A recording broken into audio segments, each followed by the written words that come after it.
Ya, kita baru aja selesai nonton trailer dari Superman. Gila, gua nggak tahu berapa kali gua nonton ini. Gua ulang-ulang mulu, ada kali ya 100 kali ya kalau dihitung. Dan setelah menyaksikan berulang kali trailer dari Superman ini, kita bakal diskusi terkait apa yang terjadi di trailer ini. Tapi sebelum itu, gue benar-benar percaya ya sama James Gunn, karena dari awal juga kita benar-benar percaya sama James Gunn. Di antara para haters yang bilang bla bla bla bla gitu, dan terbukti setelah trailernya dirilis nggak ada satupun yang menyinggung tentang celana dalamnya di luar, karena memang saking bagusnya development karakter dari trailernya, dari yang awalnya dibenci tiba-tiba diharapkan, yang dibantu di lobang itu. Waduh, itu benar-benar kayak benar-benar meaningful, dan arti dari S itu kan hope.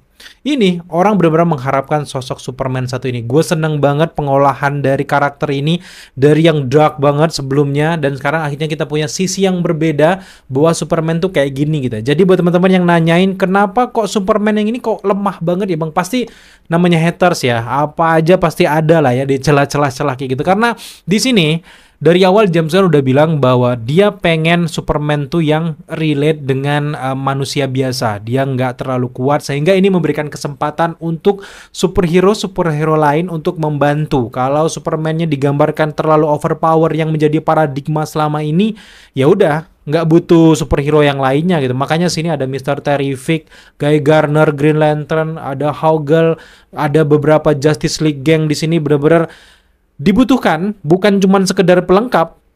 Ini yang gue suka gitu. Bahkan Superman-nya berdarah gitu. Kapan kita ngeliat Superman berdarah kecuali yang pertarungan Batman versus Superman. Superman yang versi Zack Snyder udah bagus, tapi memang di situ dia udah nggak terlalu peduli sama manusia, masyarakat bumi. Cuman ya udah kayak mati rasa aja gitu. Tapi yang di sini dia bener-bener pelindung. Dia merasa bahwa bagian dari bumi, bagian dari metropolis, dia melindungi semua itu, dan itu yang gue suka gitu. Tapi sekarang kita balik lagi ke trailernya. Di awal trailer kita langsung diperlihatkan bagaimana bentukan metropolis di malam hari. Kalau kalian lihat di bagian kiri ujung di sana itu ada Luthor Corps.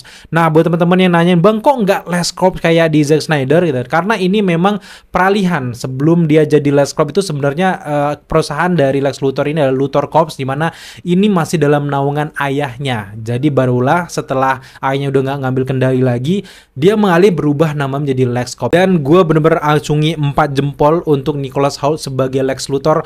Baru kali ini Lex Luthor benar-benar dikasih kesempatan segitunya. Di era-era James Gunn dan sebelumnya, Lex Luthor nggak yang terlalu benar-benar dapat screen time banyak, kecuali di versi series, tapi nggak yang memorable banget gitu ya. Tapi di sini Nicholas Hoult benar-benar diperlihatkan di trailer punya sisi yang berbeda. Bahkan banyak teori mengatakan bahwa di momen ini Lex Luthor itu udah jadi presiden. Nah, kalau di dalam komik memang ada diceritakan kalau Lex Luthor ini jadi presiden, dia tertarik dengan dunia politik. Dia jadi presiden itu gara-gara pengen mengalahkan Superman lewat cara politik diplomatik gitu. Makanya dia di presiden. Tampaknya kalau di sini memang arahnya dia bakal jadi presiden, tapi kalau kita lihat dari trailer kayaknya dia belum ya, belum sampai ke sana. Dia baru kayak pencitraan doang dan mempengaruhi pemerintah dengan iming-iming kerjasama pemerintah. Makanya di sini kita melihat ada Rick Flag senior, di mana Rick Flag senior juga nyambung dengan series dari Peacemaker yang anaknya dibunuh sama si Peacemaker, yaitu Rick Flag Jr. di film The Suicide Squad. Di sini dia menjadi ketua Argus yang baru, dan dia difokuskan untuk menangkap para metahuman yang bermasalah. Salah satunya adalah Superman. Lewat trailer kita bisa melihat dengan jelas bagaimana bentuk kurungannya yang kotak-kotak berkaca kayak gini, kayak rara sepatu, kayak binatang aja kayak gitu. Karena memang metahuman, para superhero, orang yang berkekuatan super dianggap hina di momen ini, dimana ditangkepin jangan sampai bikin masalah. Makanya kayaknya pemerintahan Rick Flag Senior dan juga Argus ini kerjasama sama Lex Luthor yang punya visi yang cukup sama, yaitu menangkap orang-orang yang dianggap akan mengancam bumi. Kalian bisa lihat tuh di trailer itu, di kurungan-kurungan di sebelah Superman tuh ada banyak banget meta-meta human di sana. Kita belum bisa meneliti secara jelas, tapi banyak banget di sana. Tapi ada juga momen ketika si Superman ini mengecahkan kaca penjara yang sangat tebal itu, ternyata dibantu oleh para mutahuman di sekelilingnya yang punya tenaga sinar kayak mirip matahari, sehingga memberikan kekuatan untuk dia. Tapi memang lagi-lagi kenapa Superman-nya lemah di momen ini sampai dipukul sama si robot-robot punyanya Lex Luthor itu, karena memang di sini ada sosok Metamorpho. Metamorpho di sini menjadi anak buah dari Lex Luthor yang ditugaskan untuk melemahkan si Superman dengan elemen-elemen tanah, air, udara yang ia punya. Dia bisa membentuk suatu kryptonite sendiri sehingga membuat Superman-nya lemah, dan kita bisa lihat dengan jelas bahwa Superman di sini langsung terkapar. Makanya cukup masuk akal kalau Superman-nya di sini akhirnya ya kesusahan. Makanya juga cukup masuk akal di beberapa teaser trailer sebelumnya Superman-nya berdarah-darah karena Lex Luthor udah tahu kelemahan dari Clark Kent ini karena dia kelemahannya kryptonite dan sebagainya. Tapi yang mengejutkan di awal trailer kita langsung diperlihatkan hubungan antara Clark Kent dan juga Lois Lane. Gue pikir dia belum tahu nih kalau Clark Kent itu adalah Superman gitu. Tiba-tiba di sini langsung diperlihatkan langsung to the point. Bener kayak visi dari James Gunn bahwa mereka nggak akan mau berkutat tentang origin story lagi karena udah diceritakan di banyak film Superman. Di sini langsung diperlihatkan latar waktunya sekitar 3 bulan setelah si Lois Lane tahu bahwa si Clark Kent ini adalah seorang Superman, sehingga lagi pacaran akhirnya si Clark Kent ini memberikan kesempatan, ayo kalau mau wawancara gue sebagai Superman, ayo wawancara. Mendapatkan kesempatan yang langka itu, Lois Lane tiba-tiba langsung menyalakan alat recordernya. Nah, kalau kalian perhatikan di bagian atas merek recorder ini ada tulisan Lord Tex, di mana ini merupakan perusahaan miliknya Maxwell Lord yang punya kekuasaan teknologi, perusahaan teknologi terbesar di Metropolis ini. Dan kita bisa lihat bahwa development karakter dari Maxwell Lord di versi alam semesta James Gunn ini bakal keren banget. Di satu sisi memang adiknya sendiri Sean Gunn yang memerankan Maxwell Lord, tapi memang di setiap trailer, sepanjang trailer di gedung-gedung itu bener-bener banyak banget easter egg untuk Lord Tex. Bahkan perkelahian si Superman ketika dia jatuh ke tanah itu kan di depan perusahaannya si Maxwell Lord. Nah, kalau dalam komik Maxwell Lord ini sebenarnya panjang banget development karakternya, yang tadinya dia baik,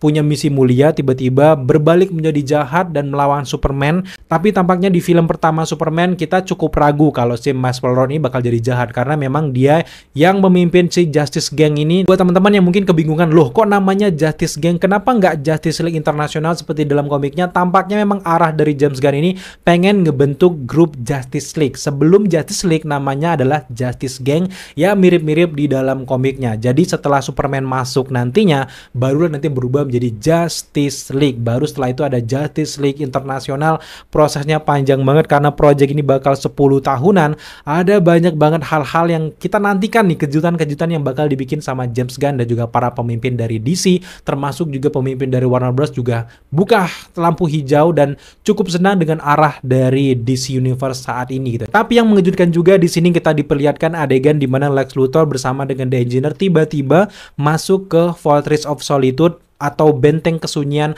markasnya si Superman dengan robot-robotnya itu. Kalau Superman ada apa-apa akan disembuhkannya di benteng ini guys. Tapi tiba-tiba dimasukin sama si Lex Luthor bersama dengan The Engineer. Buat teman-teman yang nggak kenal dengan karakter The Engineer ini, dia ini bernama Angelus Pica. Dimana Angelus Pica ini sebenarnya dia punya penyakit langka yang nggak mungkin diobatin dengan beberapa operasi gitu. Akhirnya dia melakukan percobaan di laboratorium dan tiba-tiba dia menemukan rumus tertentu dan akhirnya disuntikan ke dalam tubuhnya dan jadilah tubuhnya ini seperti mencair kayak gitu, mirip-mirip kayak Terminator yang di awal-awal itu kan yang bisa mencair, di mana tubuhnya ini bisa membentuk apapun.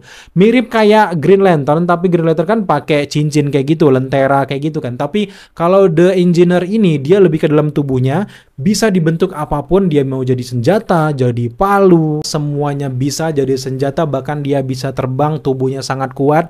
Nah, menariknya di sini kita sempat melihat bahwa Rick Flag Senior ini bekerjasama dengan Ultraman plus juga The Engineer. Dan tiba-tiba kita melihat di sini si The Engineer ada bersama dengan Lex Luthor. Tampaknya ada dua keberpihakan di antara mereka. Di satu sisi The Engineer bekerjasama bersama pemerintah, tapi di satu sisi dia diam-diam juga bekerjasama untuk Lex Luthor. Jadi kayak telinga bagi Lex Luthor, dan si Lex Luthor langsung mengeksekusi, datanglah dia langsung ke Fortress of Solitude tersebut. Tapi kalau kalian perhatikan di adegan ini, di bagian Lex Luthor ada seorang wanita yang kayak salah tempat gitu. Jangan-jangan ini salah syuting gitu. Enggak, dia ini adalah karakter yang bernama Eve Tessmacher yang merupakan sekretaris sekaligus kekasih dari Lex Luthor. Ternyata dia masuk ke sini mungkin dari pesawat dari Lex Luthor, tiba-tiba masuk ke sini kayak nggak siap kayak gitu, tapi dia penasaran kayak gitu. Jadi cukup senang di sini banyak banget karakter-karakter yang dimasukkan oleh James Gunn. Nah, ngomongin tentang banyak karakter yang dimasukkan oleh James Gunn, Di sini lagi-lagi James Gunn itu pengen mengubah paradigma komik yang selama ini, yang kalau satu film solo,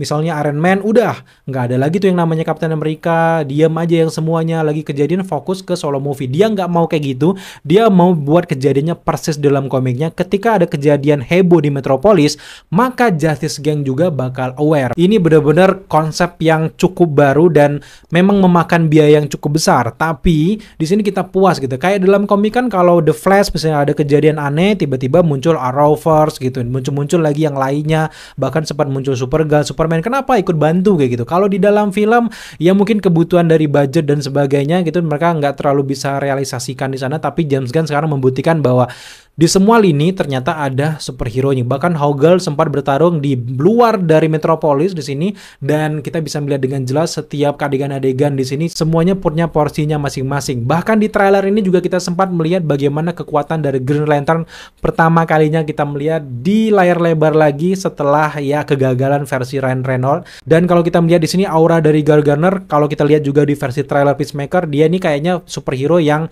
cuek, arogan dan sombong gitu. Jadi nanti kita bakal sedikit kesal tampaknya dengan arogansi dari Guy Gardner, sehingga dia cuek aja tuh ngebunuh dan juga dilempar ke sana, dilempar ke sana. Tapi kalau kita lihat kalau dia muncul lagi di Peacemaker, tampaknya memang mereka berdua antara Hawkgirl dan juga si Guy Gardner tetap bekerja sama dengan si Maxwell Lord. Yang nggak ada adalah Mr. Terrific. Jangan-jangan di momen ini Mr. Terrific justru berubah haluan setelah dia mengikuti Maxwell Lord, ternyata ada yang salah nih sama Maxwell Lord ya. Tiba-tiba dia akhirnya memutuskan hidup sama seperti Superman, nggak tergantung dengan siapapun, karena memang Mr. Terrific itu bisa berdiri sendiri dengan kekuatannya, dengan percobaannya, laboratoriumnya. Wah, itu benar-benar menarik tuh. Makanya mungkin menjelaskan kenapa di Peacemaker nggak ada si Mr. Terrific. Mungkin dia berubah haluan, nggak mau lagi di bawah pimpinan dari Maxwell Lord. Maxwell Lord ini kayaknya sedang dipersiapkan untuk main villain di film-film selanjutnya, di project-project selanjutnya, sehingga di sini mungkin dia baru awal-awal membentuk si Justice Gang aja. Jadi nggak diperlihatkan bagaimana powernya kayak gitu. Sedangkan kalau di versi Zack Snyder, Maxwell Lord itu baru muncul versi Pedro Pascal di film Wonder Woman. Di sana langsung diperlihatkan bahwa jahat apa Maxwell Lord, tapi diperlihatkan lebih dalam lagi. Sebenarnya kalau ngomongin tentang Easter egg, ada banyak banget Easter egg yang dimasukkan di trailer ini, terutama kayak salah satunya Jitter Coffee Cup. Itu kan Jitter Coffee Cup juga ada di trailer dari Peacemaker, sehingga ini cukup masuk akal itu. Nah, ngomongin tentang Peacemaker, kan di Peacemaker ada konsep Pocket Universe kan. Kalau kalian diperhatikan di trailer dari Superman ini, ada beberapa adegan Mr. Terrific bersama dengan Lois Lane, termasuk juga ada Hammer of Barovia juga masuk ke dalam sebuah gerbang lingkaran kayak gitu. Nah, jangan-jangan mereka juga masuk ke Pocket Universe ala-ala seperti yang kita lihat di Peacemaker. Jangan-jangan di satu titik ini bisa menjelaskan kenapa Superman-nya beda, semua kejadian berbeda di dunia ini, karena memang Superman yang kita lihat versi David Corenswet ini adalah Superman versi universe alternatif. Di satu sisi mungkin mereka terjebak di universe-nya Henry Cavill dan sebagainya, kita akan lihat nanti di filmnya, tapi memang gerbang ini cukup mencurigakan. Jangan-jangan ini bukan cuma sekedar kapal luar angkasa yang terdampar, tapi justru mereka masuk ke Pocket Universe dan masuk ke dunia yang berbeda, sempat terjebak, dan ini mungkin akan ada hubungannya dengan konsep project-project film selanjutnya. Nah, di trailer juga kita jelaskan bahwa Superman ini awal masalahnya kenapa Lex Luthor dan pemerintah nggak suka, karena memang tiba-tiba dia ikut campur di perperangan di negara fiksi buatan dari James Gunn yang namanya adalah Boravia. Nah, di sini juga ada penjaganya adalah Hammer of Boravia, yang tadinya gua duga ini adalah armornya si Lex Luthor yang ungu hijau yang ada dalam komik itu di animasi-animasi, ternyata bentuknya cukup berbeda. Apalagi yang cukup bikin gua ragu adalah dia tiba-tiba bisa ngeluarin kayak blast dari matanya. Nah, gua duga orang di dalam ini adalah orangnya si Lex Luthor, dan bahkan robot ini juga adalah buatan dari Lex Luthor, dan orang di dalam ini adalah sosok Ultraman, di mana Ultraman ini adalah cloningan dari Superman. Ya, konsepnya mirip-mirip kalau di komik kayak Bizarro kayak gitu. Karena pada awalnya Lex Luthor pengen buat cloningan dari Superman, kalau di komik kayak Superboy kayak gitu, tapi nggak sempurna. Justru jadinya kayak Black Noir ya kalau di Homelander kayak gitu. Dan akhirnya dipakaikanlah beberapa topeng, makanya kita lihat dia selalu pakai topeng, nggak pelihkan wajahnya karena memang hancur. Ini produk gagal, tapi kekuatannya nggak gagal dan cukup berguna, dan akhirnya dia ini menjadi kayak antek-antek intel untuk Lex Luthor untuk beberapa kejadian-kejadian besar. Salah satunya adalah perperangan di Boravia ini, dan dia ada di dalam Hammer of Boravia ini, dan ini cukup bikin si Superman kelimpungan karena memang ini kan cloningannya Superman, jadi dia punya kekuatan sama, hampir sama mungkin kayak Superman, jadi ini bener-bener kayak bikin dia kelimpungan. Dan Hammer of Boravia ini nggak cuma di negaranya sendiri, ternyata dia datang ke Metropolis. Inilah yang bikin Superman cukup ke-trigger. Nggak cuma Hammer of Boravia, ternyata ada kaiju juga yang muncul di Metropolis. Juga ada beberapa easter egg di bagian belakang, ada kayak anchor ataupun pembawa berita. Nah, itu adalah anaknya Christopher Reeve.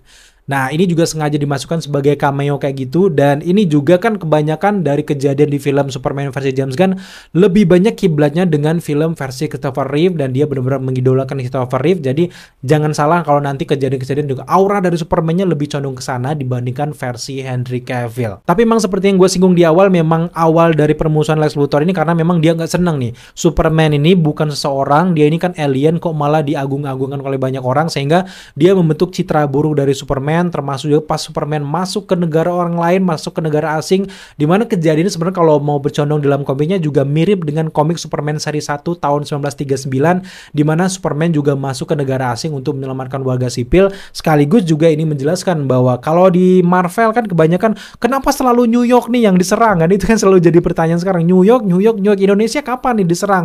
Kayak yang bahaya cuma New York, kasihan nih New York. Dan akhirnya kan dijelaskan sebenarnya di komik-komik DC, bahkan sekarang di film James Gunn, bahwa superhero itu untuk seluruh bumi, bukan cuman untuk di New York aja. Makanya ada negara kayak fiksi kayak gitu namanya Boravia di sini, dan akhirnya ini menjadi cikal bakal permusuhan dan juga citra buruk bagi Superman yang tadinya mungkin diagung-agungkan, tiba-tiba dianggap musuh, dan pada akhirnya diagung-agungkan oleh masyarakat. Tapi di satu titik memang dia sudah terjebak dengan aksi-aksi jebakan dari Lex Luthor dan juga pemerintah, termasuk juga Lex Luthor masuk ke benteng kesunyian itu juga mengambil sampel DNA bagi Superman, dan akhirnya akan dikloning menjadi si Ultraman tadi. Itu menarik banget. Kita balik lagi membahas tentang kaiju tadi. Buat teman-teman mungkin nanya, "Bang, kaiju ini dari mana?" Nah, ini memang kalau kita samain dengan peristiwa dari Superman di Justice League, di mana tepatnya di film Batman versus Superman, kan di sana ada momen Lex Luthor menciptakan Doomsday kayak gitu. Nah, di sini tampaknya memang ini juga kayaknya percobaan dari Lex Luthor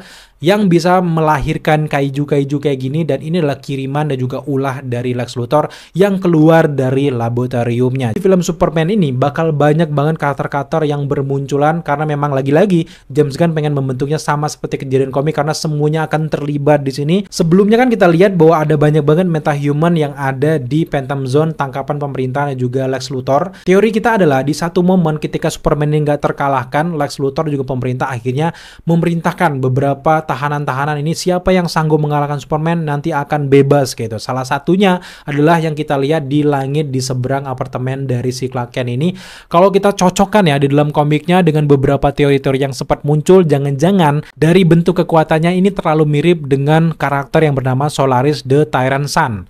Kalau kalian teman-teman lihat di komik itu benar-benar mirip banget. Jangan-jangan si Solaris ini tiba-tiba muncul ingin mengalahkan Superman dan mengacaukan Metropolis, dan akhirnya berhadapan dengan Justice Gang, barulah akhirnya dikalahkan oleh Superman. Kalau memang teori tersebut benar, maka akan sebanding dengan chaosnya film ini di babak ketiga nantinya. Tapi ada satu easter egg juga yang nggak bisa dilewatkan karena ini selalu muncul, terutama di film Blue Beetle sebelumnya. Tentu saja easter egg ini adalah easter egg dari Big Belly Burger, juga muncul di film Superman selain Coffee Cup tadi. Dan easter egg ini tentu saja akan membuat konektivitas antar kejadian dari setiap film-film project dari James Gunn di masa yang akan datang. Karena memang James Gunn juga sangat menghargai kreator dari comic book dari DC, terutama dari Superman. Di sini di nama-nama jalan itu ada unsur dari nama dari para kreator dari komik DC. Salah satunya kita bisa lihat di bagian belakang tentara. Di sini ada nama dari Wade, di mana Wade ini adalah Mark Waid, dan juga di bagian jalan di dekat bunga-bunga kita melihat ada Moore, di mana ini mengarah ke Alan Moore yang merupakan kreator dari komik-komik DC. Bahkan bukan cuma itu saja easter egg-nya, termasuk juga cemilan favorit dari Martian Manhunter juga ada, dimana kita lihat ada Hammer of Boravia sempat menyerang gedung. Nah, ini bukan kantor biasa karena inilah kantor snack yang bernama Cokok yang merupakan saingannya Oreo di dunia nyata. Cokok ini adalah snack favorit dari Martian Manhunter. Entah apakah ini memang tanda-tanda akan munculnya Martian Manhunter juga di film Superman pertama atau di next project, tapi setidaknya memang tanda-tanda kemunculan dari Martian Manhunter memang udah ada. Jadi kita tinggal menunggu waktu aja kapan dimunculkan. Mungkin dia akan gabung dengan Justice Gang itu bakal menarik juga. Tapi ngomongin tentang Justice Gang, mungkin di satu titik ya, Guy Garner, Hawkgirl, Mr. Terrific ini tetap di bawah Maxwell Road, tapi tiba-tiba Maxwell jahat itu di masa depan. Kita ngomongin masa depan ya. Akhirnya masuklah Martian Manhunter juga di Justice League. Makanya itu adalah proses perubahan nanti dari Justice Gang tiba-tiba menjadi Justice League yang dipimpin dan juga dikelola, didanai oleh si Bruce Wayne atau Batman. Ini menarik banget. Meskipun memang proses syuting dari Supergirl hampir selesai, bahkan sudah selesai ya, tapi memang digadang-gadang yang rilis duluan itu justru adalah Batman ya. Jadi kita nantikan aja gimana kabarnya. Sejauh ini sih skripnya belum jadi ya, nggak tahu apakah ada perubahan jadwal rilis atau enggak. Tapi buat teman-teman yang udah nonton trailernya pasti sempat gagal fokus dengan cewek rambut pirang yang kayak melet kayak gitu, selfie. Di belakangnya itu ada pertarungan antara Hammer of Boravia melawan Superman, dia dengan santainya itu. Nah, karakter ini sebenarnya di komik juga ada, namanya adalah Catherine Grant yang merupakan pegawai dari Daily Planet di bagian gosip. Jadi wajar banget gayanya kayak gini, pick me banget kayak gitu, dan mungkin ini modal dia untuk bikin gosip terkait dengan pertarungan antara Hammer of Boravia dan juga Superman. Nah, di dalam komiknya juga sebenarnya dia cuman jadi cameo-cameo aja yang sempat centil sama si Clark Kent yang bikin Lois Lane cemburu kayak gitu, tapi dia ini kayak single mother ya, punya satu anak. Jadi cukup menarik untuk menantikan, banyak banget karakter-karakter kayak Jimmy Olsen juga ada di sini, sahabatnya si Clark Kent juga sangat menarik untuk kita nantikan bagaimana development karakter dari setiap karakter ini. Tapi yang gue senang banget dari film Superman ini adalah semua karakter kebanyakan dimasukkan ke sini. Mereka nggak pelit budget, mereka nggak pelit cerita, semuanya meluas, tapi tetap fokus utamanya adalah Superman. Dan Superman dibikin lemah, akhirnya banyak yang membantu dia, termasuk juga Justice Gang, mungkin beberapa kekuatan, atau setidaknya ada cameo dari Batman nantinya, atau setidaknya Supergirl juga masuk ke bagian, karena memang Supergirl digadang-gadang akan muncul, meskipun mungkin di post credit scene ya kita lihat lagi ke depan nantinya, tapi gue senang banget. Setiap kejadiannya nggak kosong kayak gitu. Kayak di film-film superhero lain kan kosong. Superhero lain mana kok diem aja. Masa sekelas ini kok nggak ada gitu. Jadi ya ini lebih realistis, lebih manusiawi. Ya kita lihat aja ke depan. Tapi memang persaing utama ini ada di Lex Luthor dan juga Superman. Akan terjadi intrik-intrik. Di satu sisi mereka akan bertarung dengan kekuatan, tapi di satu sisi bertarung dengan politik.